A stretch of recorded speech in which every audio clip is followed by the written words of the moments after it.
You're listening to Sudbury News Talk. I want to show you something. Stand by. On the morning shift.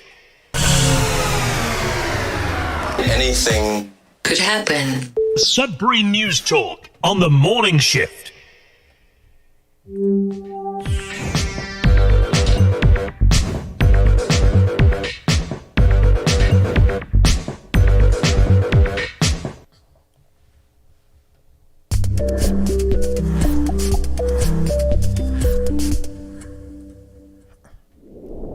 Well, good morning, everyone. Welcome to Sudbury News Talk on the morning shift. I'm AJ Walsh. I'm glad to be here with you, late, but here. And it's not every day that we have technical issues. No, wait, it is. It's every day. We have technical issues, different ones, every day. And they come out of the blue. They're totally different. They have nothing to do with each other. And so Thursday it was the device, Friday was off, Monday it was who knows what. It was already scheduled to go, and I hit live and I went to put in the information, and it just went live, and I stopped it, and then I restarted. Anyways, that was bizarre. And then Tuesday, well, there was other things, and then today our website doesn't have any news on it. So I don't know. Just different things are happening. And I'm not going to speculate as to why, because they could just be random, not related things to do with each other. So I'm not going to speculate. You never know why certain things happen. But hey, we still continue. We roll with the punches. We're here. That's the important thing. And we're going to have a show regardless. So probably not too much local news today, because we don't have any local news I'd have to go to each and every website and look at it, and it just wouldn't fare well. We wouldn't have time. And so I do have a couple videos lined up. We do have what we were going to talk about yesterday with our healthcare system. Is it good? Are you happy with the healthcare system? Could you not be happier with the way things are going with our healthcare system? Are we living in a world where, we couldn't think of anything to improve our healthcare whatsoever? We're just so happy with it, we couldn't be any happier? Or are there improvements to be made? And if so, what are they? How is it? What state is it in? So there's that. And then there's also Canada in general. And then there's look into the United States a little bit. I wanted to see. There's some really weird things we don't really cover much going on in the United States. And I think sometimes we do have opinions, and it affects us how we live up here and what is going on down there. There's so many things, right? Everyone's got an opinion. And it does affect our lives in many ways, what happens down there. So let's dive right in with some weather. We'll be back with all of that and more right after this. Thanks for being with us. We'll have some morning salutations too when we come back right after this.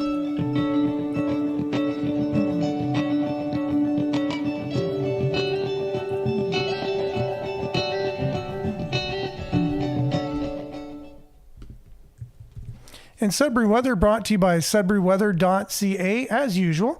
Currently 17 degrees, partly cloudy out there. It is today we can expect becoming cloudy in the morning, showers, risk of thunderstorms this afternoon again, and local amount of rain, 10 to 20 millimeters. That's good for the gardens. High of 22, humidex 25. Tonight, showers ending this evening. Cloudy with a 60% chance of showers. Risk of thunderstorm again this evening. And the wind will be gusting to 40 overnight. Can you imagine that? Low of 13. Friday, a few showers ending in the afternoon, then cloudy. No risk of thunderstorms tomorrow afternoon. That's a new one. That's good. And your high will be 18. UV index low, or 2. So again, a few showers tomorrow. Saturday, sunny, 25. Sunday, 30% chance of showers, high 28. Monday, mix of sun and cloud, 25 is your high. 40% chance of showers on Tuesday. Chance of, 24 degrees is the high. 21 and mix of sun and cloud on Wednesday. That's the forecast. Anyways, I'm saying it as if that's what's going to happen, but You just never know. And that's a look at your forecast or your satellite image for those on the radio. You just see a lot of that activity coming from the northwest towards us. Right now, it should be between Wawa and Sault Ste. Marie. This image was taken at 1 a.m. last night. That's your Sudbury weather, brought to you by sudburyweather.ca. We'll be back right after this with some good morning shout outs and lots to talk about this morning. Actually, we got some really cool videos lined up for you. Less talking. I'll get all your comments up on the screen, but mostly it's like, in school when the substitute teacher was in and you had a movie. That's kind of like today, but it'll be really cool. I promise you that. We'll be back right after this.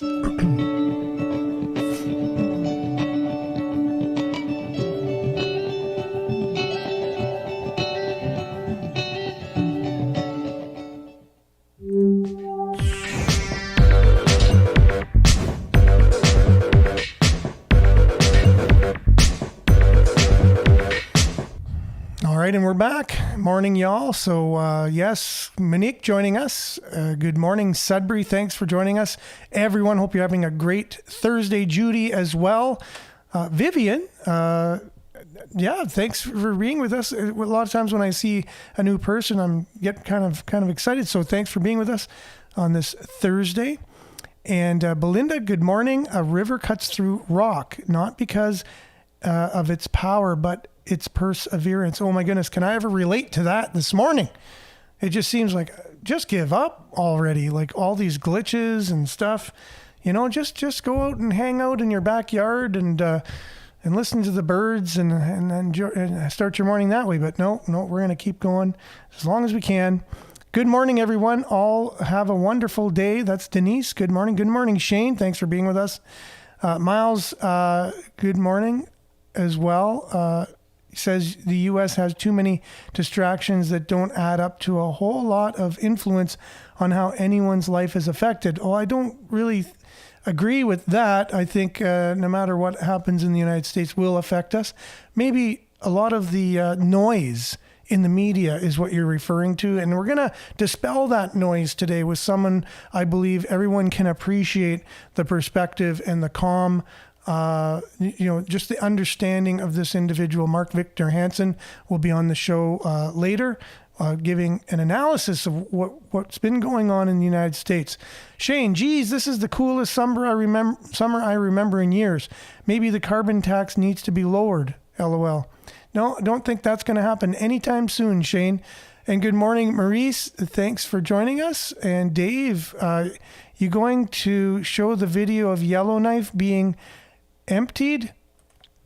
So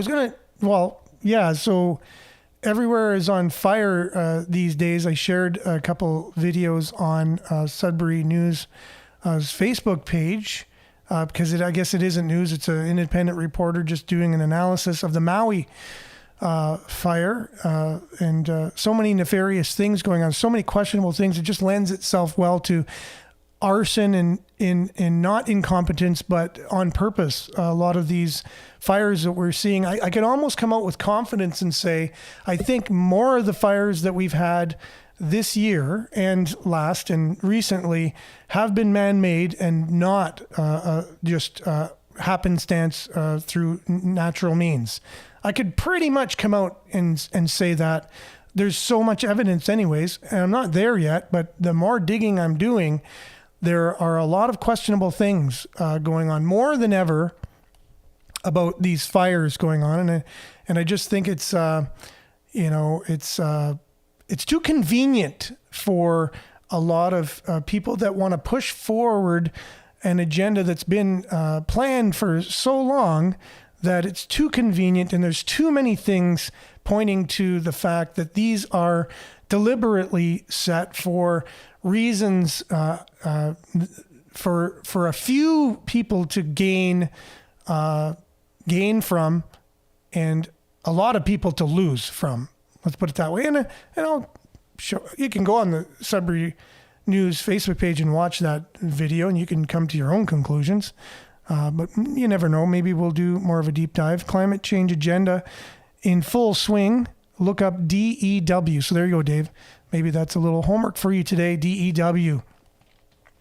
and maybe come back and see what you think about that. No, it's the media in the U.S. is what I'm talking about. Yeah, exactly. That's what I'm saying. The noise of the media and how they take things. So the take of Mark Victor Hansen should dispel a lot of that stuff for us today. So you think it's those convoy people setting those fires? No, I don't. The government is inept, but at the same time, genius masterminds. You go back. I never said it was the government. I just said people. I said there's people, a small group of people that gain and they have an agenda. The government just does their bidding. It's like wrestling, right? You think the government's in power.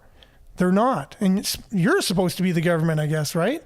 Are you in power? Do you feel like your society is a reflection of your power, of what you would do if you were to run a society? You're in power. Good luck with that one. So again, are governments really in power either? Are they really? Or are they being told what to do? That's the question for you to look into. I'm just posing it. So you can look into that all you want. So we do have politics, however, and things do happen, and it is something. It's like the ring that we wrestle in, I guess, fake wrestle that is. But we still have to, it's where you can, I guess, have some change if you're involved. If you become a politician and you try to get in there and try to get in the ring and do stuff and not be compromised, I think is one of the ways to approach the problem. BC and Alberta have arrested suspects in lighting forest fires. I guess, where did you hear that? CBC? That's sarcasm, by the way. I don't think they would really want to have that be too much of a headline. It's mostly just these fires are out of control. Climate change is the cause.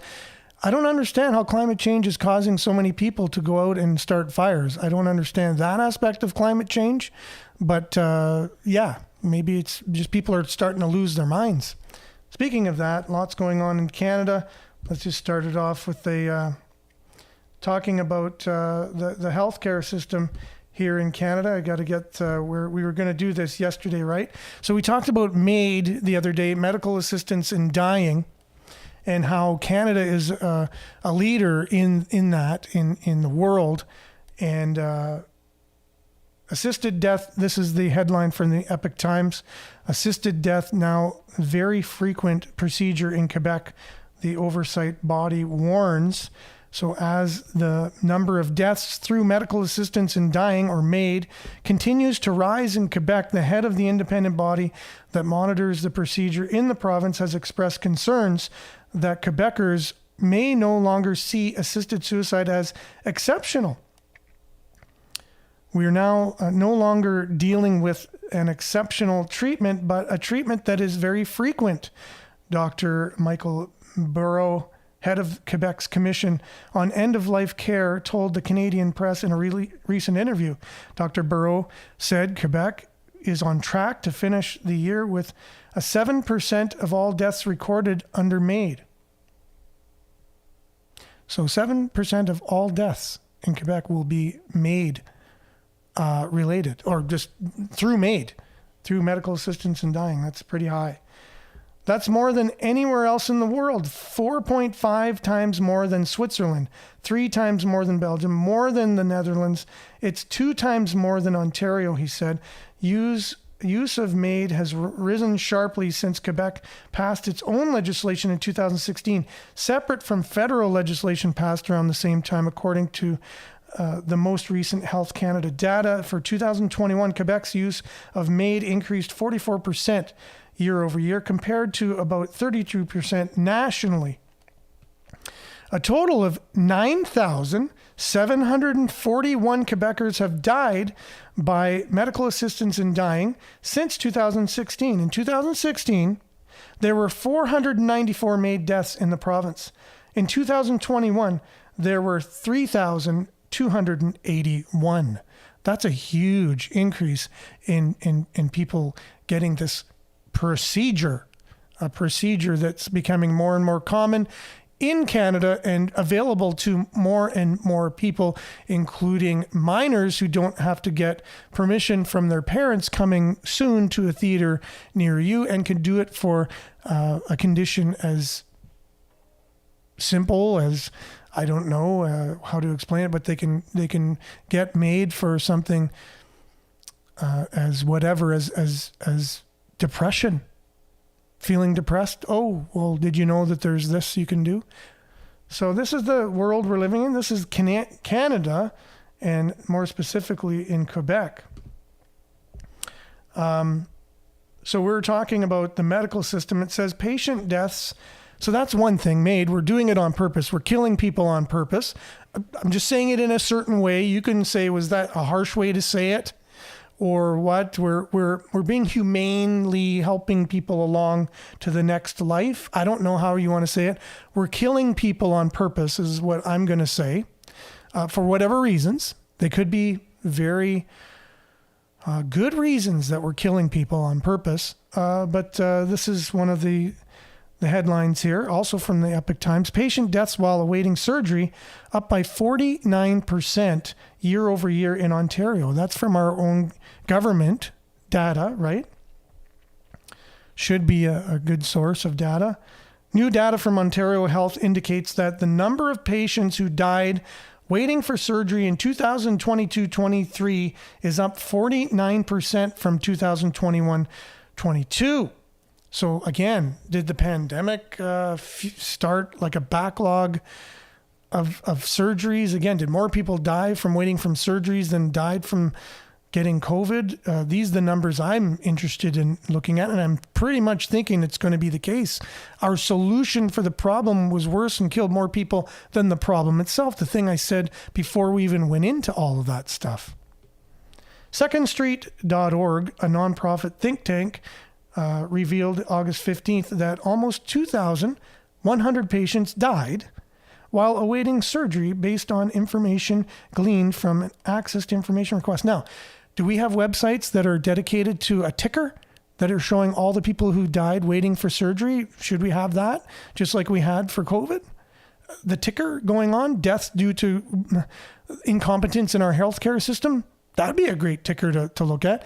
A ticker for MAID, all the MAID people that went through MAID and died, and then compare it to the COVID death one and look at that. Or died from vaccine injuries, if we had that as well. If we had a better reporting system for that, if we could really do something like that. These are the things I wish in a more transparent world that I wish we would have that could be available for us as citizens, the government, the citizens who are in charge, apparently, not really, but we're supposed to be, to have. I think that would be great if we could have something like that, right? But what's wrong with our healthcare system in the first place? Why are we getting things like this? What's going on? So Aaron Gunn has just done a new documentary. I believe I've shared that on our Facebook page. So hopefully I can get that. I don't know. Things have been so weird with Facebook these days, and I've been sharing a couple things. I can't share local news. I can't share any news anymore, but I can share a couple things, and I'm not sure what I can and can't share. So it's just kind of put a little bit of a stick in the spokes of the momentum of the show. I thought I was kind of like trying to get this show, a little better each day kind of thing, trying to evolve it, but it hasn't been easy with this whole online news act and basically a prohibition of news in Canada from big tech and government together. They accomplished it. How it came to be, it's up to, we can speculate, but the end result is that we can get less and less news available to us as quick as we used to. It's harder and harder to get news. So here's Aaron Gunn, did a new documentary on the state of the healthcare system in Canada. Hopefully I'll be able to now, as I see so many comments coming in, that we can get them up on the screen while we're just a little taste of his new documentary here. Lengthy wait times for emergency care have become all too familiar right across the country. Those wait times are now costing lives. Well, when it comes to those important surgeries, we already have a public system opening up the door for privatization, which is going to make healthcare in general in our country even worse. What I've seen has shocked me. People are getting sick because they don't have access to good primary care. But the one common thing about all countries is that there's not one country that copies Canada's healthcare system. Not one. That says it all.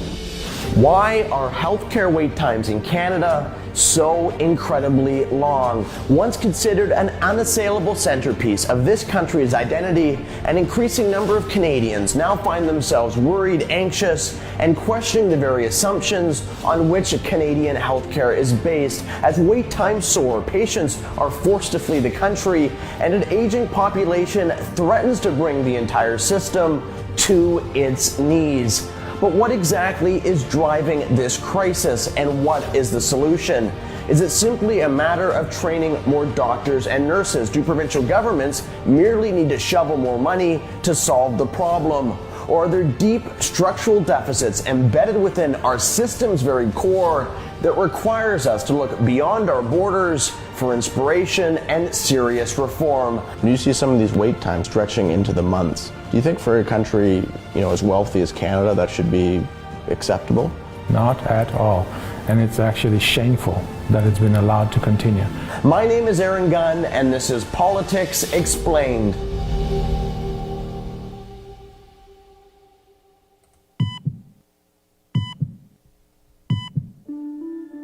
Have you got a family doctor? Me neither.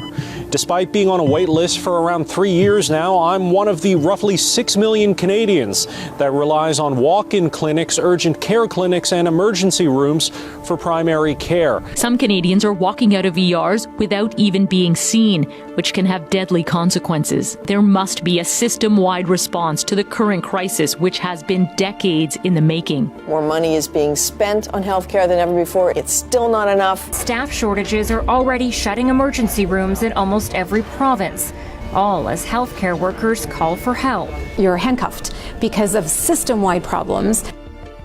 No matter where you stand politically, we can all agree on one thing. There is nothing more important than your health and the health of those around you, something most of us take for granted until, unfortunately, we're forced to appreciate it. But when the inevitable moment comes in your life, when you or someone you love requires serious medical assistance, Canadians have come to rely on our universal healthcare system, which grants care and treatment to every Canadian, regardless of financial status. And it is this universal system that has been a source of such pride for Canadians over the years. A 2012 Leger poll finding 94% consider our universal healthcare system an important point of national pride. But over the past decade, a growing number of Canadians have become frustrated with how that healthcare is being delivered and the results that are being achieved. In fact, earlier this year, an Ipsos survey showed only 48% were satisfied with the country's healthcare system. 1/3 were no longer confident they'd receive the care they need if they were to fall ill, and an incredible 85% now believe quote-unquote drastic changes are needed to save Canadian healthcare altogether. What is going on? I wanted to find out what was causing this growing discontent bordering on alarm that has been spreading across the country. So I left my home on Vancouver Island looking for answers. My first stop was in Maple Ridge, BC, a small city on the outskirts of Vancouver, to meet Brigitte Schneider, a Swiss immigrant to Canada who has grown increasingly frustrated and concerned with the performance and limitations of Canada's universal healthcare system. Early on, we came to BC in 76, and my first daughter was born in 78. And that's where we had very good experiences. She was born prematurely. Everything was done for us, and we had no complaints for a fair number of years and thought this was a good system. And then over time, it started to deteriorate. My husband had a whole bunch of issues, once heart issues. where his heart specialist asked for certain tests to be done, and they said, well, we won't have it done, I don't remember, 6-7 months. And we thought at the time, this should not happen. Nobody should have to run through hoops to get an essential test done.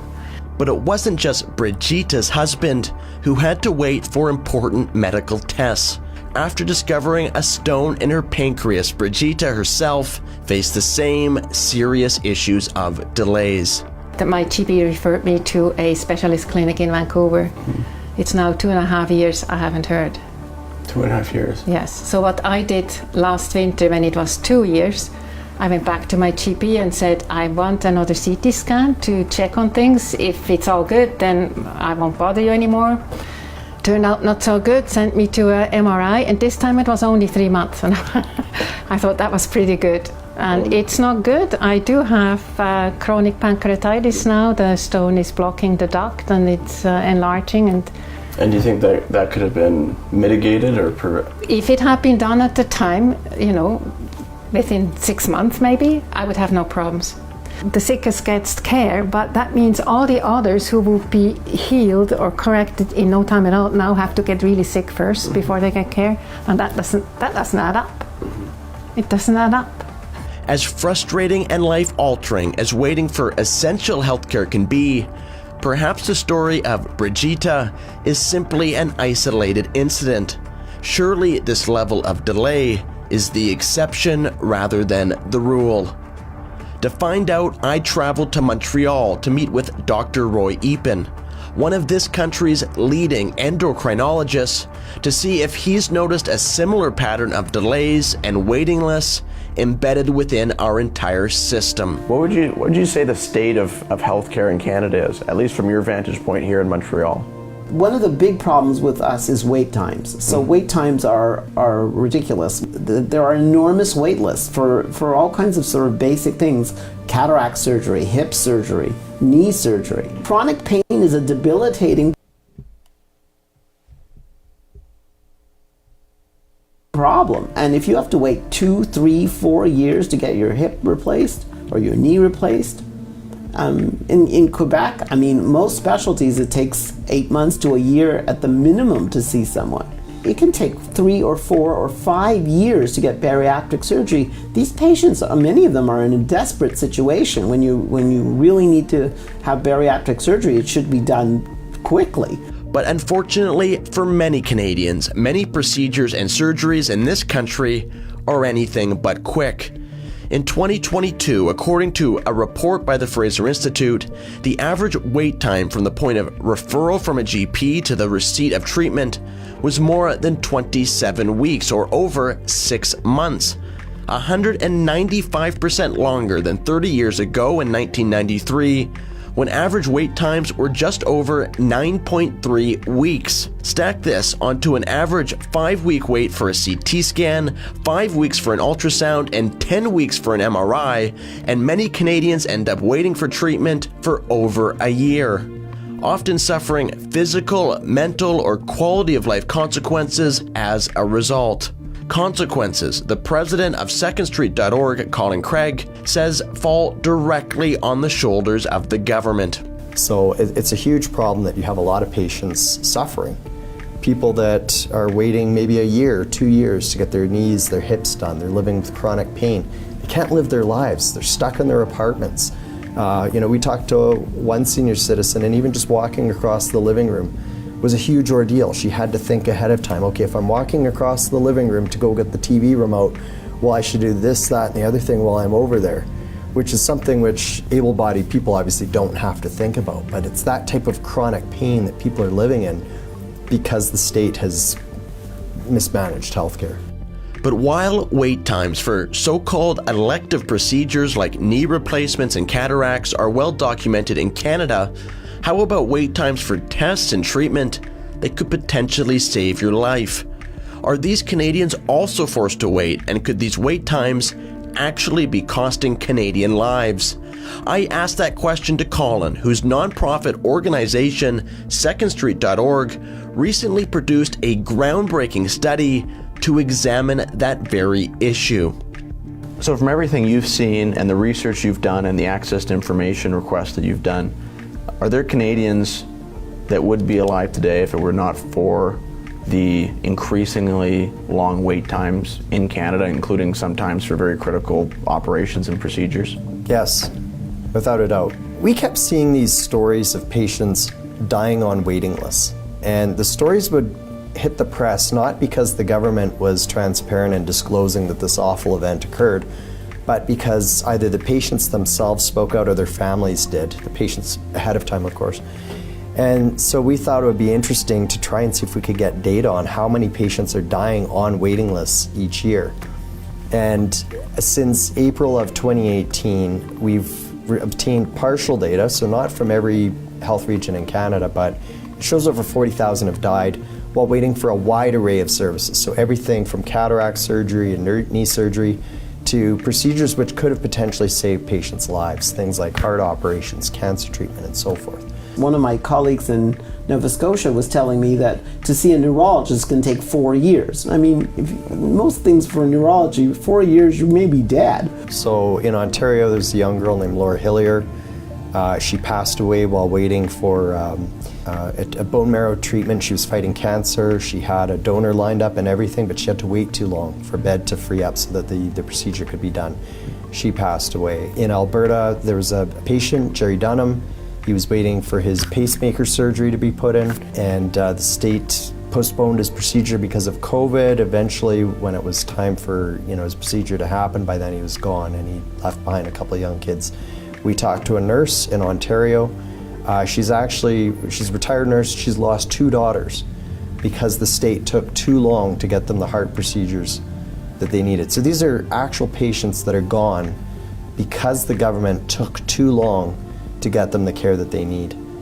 For whatever reason, many provincial governments and health authorities in Canada either don't keep track of how many of their residents died while on healthcare waiting lists, or don't break down what types of surgeries patients who have died were waiting to receive, making it unclear just how many of these Canadians might be alive today had they received a more timely diagnosis or intervention. So yeah, this has nothing to do with parties in the government. It has nothing to do with what party you belong to, what party's in power.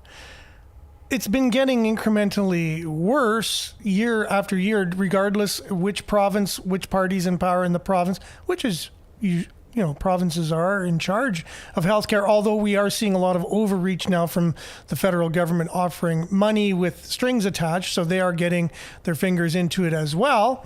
And MAID is mainly a federal program that's being rolled out across the country. Each province then has their own way of managing it, but you have to ask yourself, there are a lot of people in Canada love our socialized healthcare system. It's something that we wore as kind of like a medal of honor on our, on ourselves around the world all these years, socialized healthcare. And in the United States, I remember there's a strong push, Bernie Sanders and others, socialists mainly, was saying, look at Canada, look how great it is. And I think when I thought of the idea of getting more involved in media and communications to get the word out. I was specifically going to dedicate my life to speaking to Americans about our healthcare system and saying, this is it. Like, it's not a fantasy. It's not rainbows and unicorns and leprechauns. This is it. And just showing them it, just kind of like Aaron Gunn was just speaking to people who've gone through it and trying to get the message, because they were trying to take the idea of socialized healthcare and saying it's the greatest thing since whatever. And it's so good for everybody. That's the problem with socialism. So when you try to have equal outcome, at the end of the day, everyone is the same. Everybody, regardless of how hard you work or what you're able to do on your own, you can't go too far ahead because then you're too far ahead of people. Everyone has to have the same outcome. Everyone has to get the ribbon, the number one ribbon in the race. No one can come third or fourth or last. Everyone has to feel they're first. And that's the kind of idea oversimplifying it, of socialism, making everyone exactly the same. And that's the same idea of socialized healthcare, right? We all get help. We all pay our taxes. So we all pay into this. Some pay more than others, right? So that's not fair. That's not equal. If you make way more money, you're paying way more for healthcare. And if you don't use it, if you're healthy and you never go to see a hospital, yet you're paying way more than someone else for it, how is that equal in any way, shape, or form, right? So that makes no sense. Now, this is the thing, too. So it's ironic. I think socialism is very ironic. There's a lot of ironic things in it. So if you go out and you go to school, you work hard, you start a business, let's say you're really innovative, you every waking hour of your day is spent to see how you can make the world a better place, and then you are rewarded for whatever problem you were able to solve through your business, and it grows and you have lots of money, and you're living in Canada where we have socialized healthcare, and you happen to get sick. Are you going to be in some of these long wait times like everyone else? Or are you going to say, wait a minute, I can afford to get a surgery down in North Carolina from the best surgeon in their field for whatever is ailing me, and I can just easily fly down there and get the surgery and fly back. And I know there was a Newfoundland politician that was scrutinized for this in the last few years, utilizing the same process of just going down to the States because there's way less wait times because it's a capitalist medical system down there. And it means that they're in business. It's not socialized. It means you have healthcare insurance. You have health insurance, private health insurance. You pay for your health insurance, whatever, kind of like life insurance, right? If you want a lot of life insurance, you pay more. If you want not very much life insurance, you pay less. Car insurance, same thing, right? You can get the basic car insurance, or you can get the creme de la creme car insurance. It's just like that, right? It's the same thing. We have insurances in Canada, but for some reason our healthcare is like one-stop shop, socialized healthcare. Now we're seeing the results. So everybody promising the unicorns and the rainbows and the leprechauns back in the 70s we're seeing the results of it now. And so it'd be really good to do an even better deep dive into all the promises that were made and why it was going to be so great and all these things, and then look at the results that we're getting today and not make it about politics or which party you belong to, because it obviously has nothing to do with that. Give your head a shake if you're thinking that. It has nothing to do with what party you belong to. It's the setup. It's the institution itself based on a socialized system, equal outcome for everybody, that never works. It's the experiment's been done over and over and over and over and over and over and over and over. And everyone keeps trying to find a way to make it work, and it isn't going to work. So back to that, in the United States, a surgeon who's a really good surgeon only gets patients based on reputation in a lot of ways, or belong to a hospital that has a good reputation of doing good work for people, and the word of mouth goes around. This is a good hospital. They do really good work. In Canada, you know what I mean? Like it's homogenized. Sure, in larger centers possibly, just due to the fact that there's more people. You're going to have a better chance of having a better doctor because they're in a more populated area. But it has nothing to do with prestige of a hospital. Like, one is known to be a better hospital per se, other than they're in a populated area. In the States, that has nothing to do with it. You can find clinics and things in different corners of the United States that are very good at what they do because it's the system that it belongs to. And love or hate capitalism, it has nothing to do with, there is crony capitalism. Capitalism is not perfect. But here we can compare it, though. We can compare that system of healthcare to this system. And I'm all you'd have to do is get sick yourself and see. Get sick yourself and then see how it works. Or going to emerge. Like, have something happen to you, go into Emerge and argue against what I'm saying. You have nothing to stand on. And then add the pandemic to it and add, their decisions to fire or say if you weren't vaccinated, you could not work in the hospital, and they lost, 20. We don't even know the numbers because they won't come out with them. The numbers of nurses and doctors that are no longer working, that created a shortage of workers, and now the wait times are even more. It's really broken. It's really broken. There's many, many aspects to it. Just don't get sick, I think, is the thing you could, if you wanted to put a lot of effort into something and you did care about yourself and your family, make sure you're healthy and your family is healthy. That you really never, and be careful you don't, do damage to yourself physically, like break your arm or break any other bone or have, whatever it is. Do preventative exercise, eat well, get good sleep, do the things to be healthy, and stay out of those buildings. That's all the advice I'm gonna tell you. And if you don't, like I said to my dad, rest his soul, rest in peace. He passed away March 28th. If you can put it, the reason why he passed away March 28th is he would have lived way long. He would have lived way into his 90s, is that he did not take my advice and he got surgery in Sault Ste. Marie rather than going to, let's say, London or another hospital that more specialized in the surgery that he was getting. And he said, oh, well, you know what I mean? How bad could it be? Little by little, that surgery ended to him his dying within four years. He was the healthiest guy I could ever know. You give him a hug, and it's like he's iron. Like he was like a rock, so in shape. Genetically, it was like wow.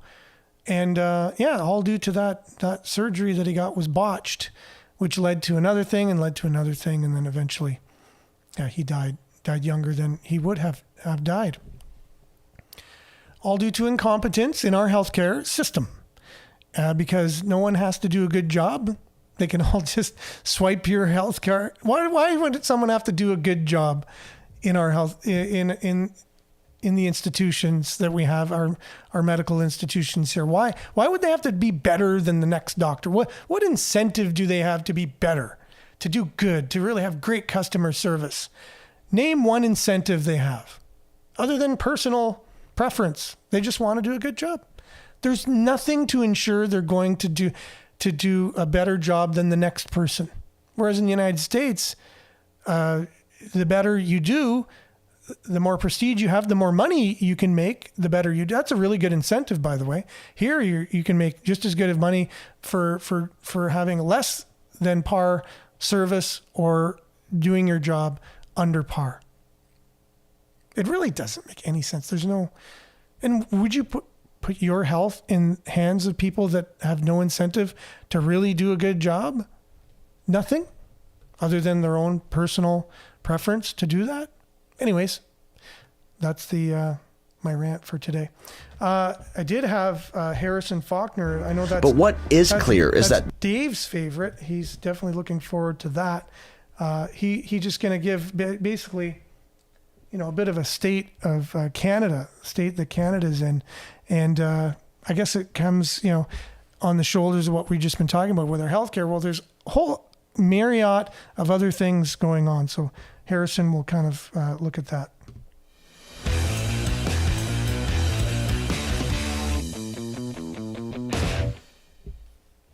Welcome everyone to Ratioed. My name is Harrison Faulkner. Is Canada a communist country?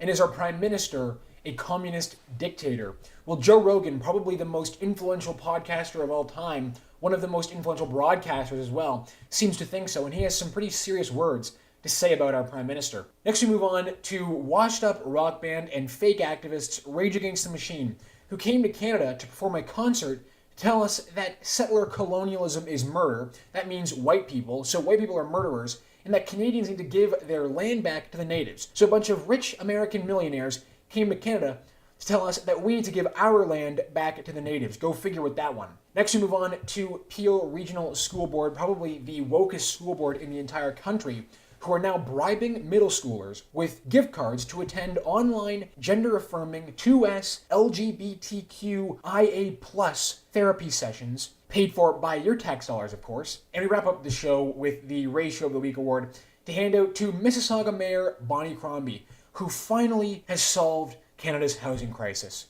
She's done so by building 43 new homes. Are you going to be one of the lucky 43 to get one of these $1 million publicly funded taxpayer homes? You'll have to wait and see to find out with that one. If you like True North, if you like Ratio, and you want to help us out, give this video a like and share it. That's the best way you can help us all out.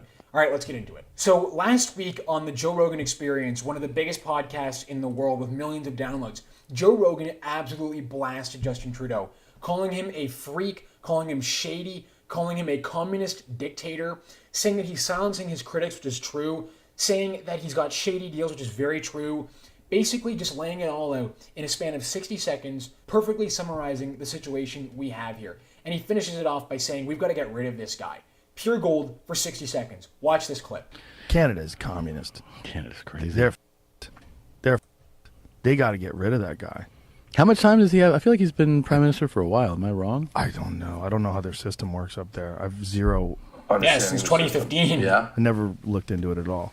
I just liked him. I liked him before the pandemic. Trudeau? Yeah. Yeah. I was like, he's a handsome guy. Yeah. Seems sweet. Not anymore. You know, it's like good looking guy, confident, good talker. Yeah. And then during the pandemic, I'm like, oh, you're a dictator. Yeah. Oh, you don't like criticism. You're trying to shut down criticism by saying that all your critics are misogynists and racists. Yeah. You hear he said that about the trucking people, the truckers? He called them all misogynists and racists. Oof. Yeah, he's gross. He's a sketchy guy. Yeah. And he's got some shaky deals. I would like to see like where the money is coming from. Like why do you want everybody to get injected every 4 months? They don't need that anymore. Like what are we doing? What are you doing? You can't even get into Canada unless you're vaccinated. Can't get in? No. Make sure that's true. Because someone just told me, Whitney just told me, she had to show her vaccination card to get into Canada. Damn. So there you have it. Joe Rogan absolutely spitting facts there. Raises a great question, too. Why is he trying to get us injected every 4 months? Hey, great question, Joe. I would really appreciate it if some of Canada's legacy media journalists at the biggest news outlets in Canada would have the same questions. But, of course, Trudeau bought them off. We know the kind of headlines they write for him, like the ones we talked about last week. Trudeau mobbed by admirers. Yeah, well, I don't think the image that legacy media journalists are trying to paint of Trudeau is making its way south of the border. I think Americans are starting to catch on to the reality of the situation. And you know what's super weird, too, is our prime minister and our government seem to have no interest in trying to dispel the image of them being dictators and communists. And just this week, Trudeau took away the one thing that made him look different than the rest of the dictators in the world. It was his hair.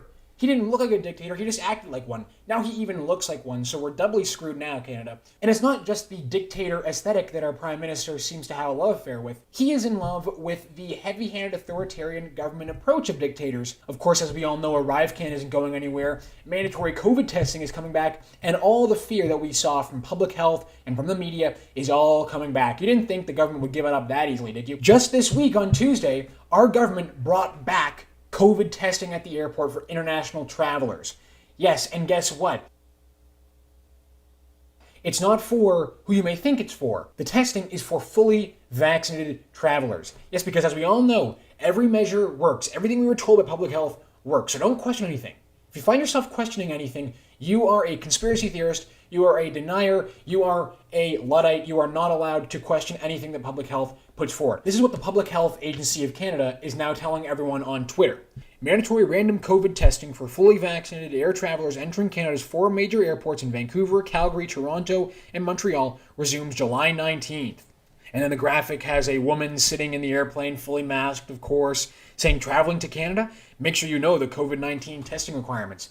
Traveling to communist Canada? Make sure to have your privacy violated. Tip your head back so we can jab a swab up your nose. Welcome to Canada, folks. People in the comments, of course, had some great reactions. We will get into those now. This one is perfect. I was called a conspiracy theorist for saying this would happen just a month ago. You know, the interesting thing about Canada now is that in the span of 1 month, you can go from being a conspiracy theorist to a sage. It's incredible stuff, and it's happening to so many people. They are now finding out that they are in fact prophets. They can predict the future. Funny how that is. Hey, Health Canada, some news for you. The people are starting to catch on to your fear tactics. I was downtown in Montreal on Saturday night riding on the subway with it packed like sardines, no masks, and guess what? I'm fine with no infections at all. Of course, gotta push fake numbers for fear. Well, Yeah, so Health Canada, right? So we all know that they're doing a great job, and so we need to listen to them as much as we can, as we just talked about on the show about our healthcare system, right? But it's all the time we got for today. We'll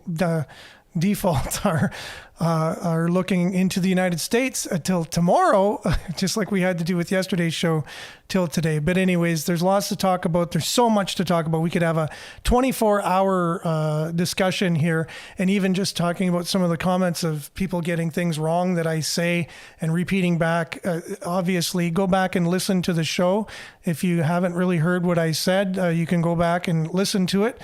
I appreciate everyone for commenting. Continue to stick with us as we continue on and just try to be an alternate voice, I guess, to the state. Just what the state is telling us is what we're getting more and more.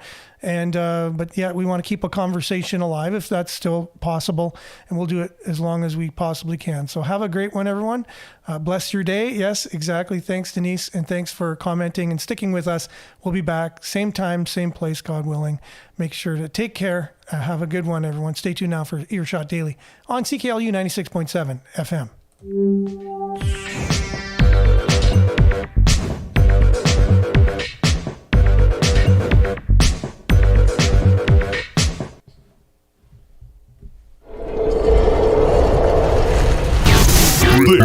This is Sudbury News Talk on the morning shift.